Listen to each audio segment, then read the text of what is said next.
Jalpaiguri medical কলেজের অধীনে থাকা সুপার স্পেশালিটি হাসপাতালে বিভিন্ন ওয়ার্ডগুলি থেকে মঙ্গলবার রাতে আয়া মাসিদের বের করে দিল মেডিকেল কলেজ কর্তৃপক্ষ।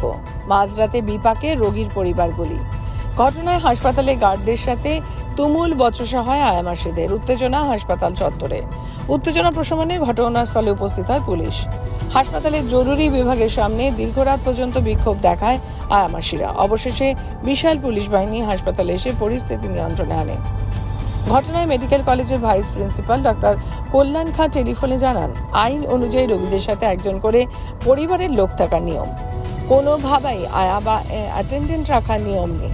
আর সরকারি আইন মেনে আমরা চলতে বাধ্য, সেক্ষেত্রে আমাদের কিছু করার নেই বলে জানান তিনি।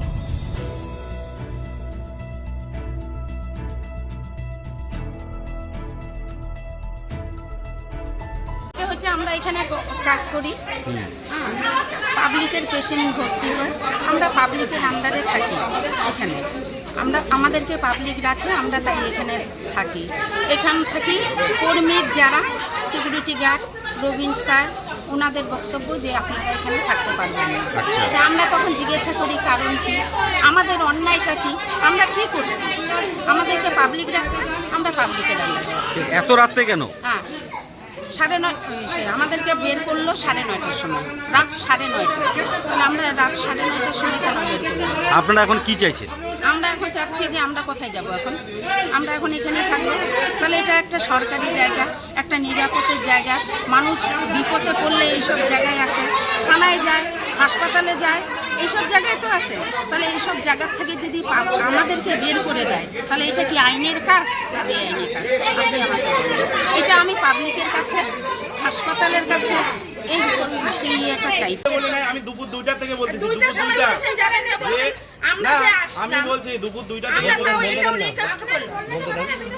দুপুর 2টা থেকে আমি বলছি যে আপনারা সবাই বের হয়ে যাবেন। যারা নাইটে আসবে তাদেরকে বলে দেন যাতে কেউ না আসে। আবার আমি আপনাদেরকে 8টা থেকেই আমি বলতেছি, আমি এত রাত্রে কিন্তু বলি নাই, একদম যখন যারা শিফটিং ধরতেছে তখনই 8টা থেকে আমি বলতেছি সবাই বেরো যাও, তারপরে বের করা হয়েছে। এত রাত্রে কিন্তু আপনাদেরকে বের করা হয়নি।